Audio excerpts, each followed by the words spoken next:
In this video, I will show you around the National Palace Museum grounds. Coming up next.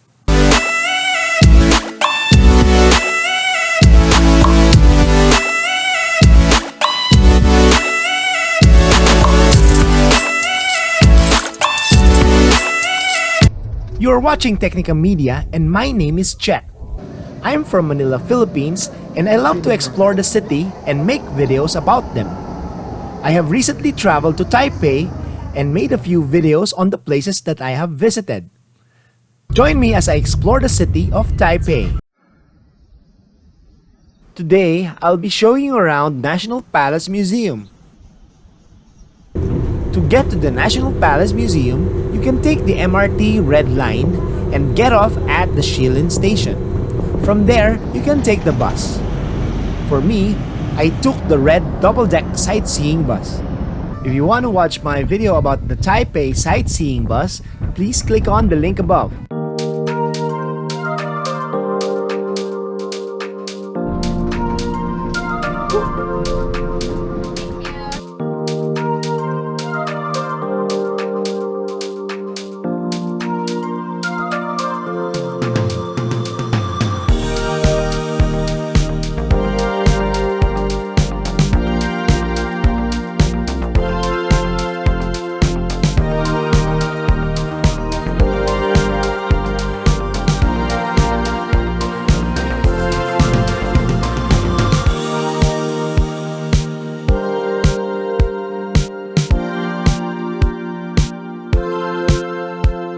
The National Palace Museum is one of the most visited attractions in Taipei.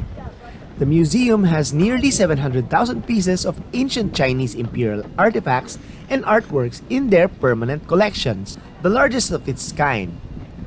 Most of their collections are of high quality and was collected by China's emperors. General admissions is at 350 NT. In this video, I'll just be showing the beauty of its outside area. Join me as I show you around the National Palace grounds.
I also have a video about my visit to the Chiang Kai Shek Memorial Hall.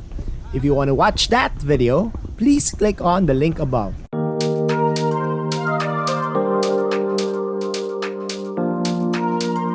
You can also visit the Shi Shan Garden.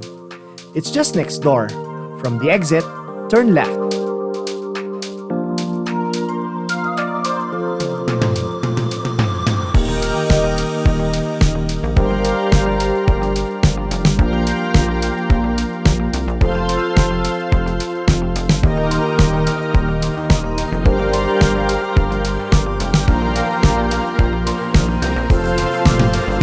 Where do you want me to go next? Write on the comment below. Thank you for watching. Don't forget to like, comment, and subscribe.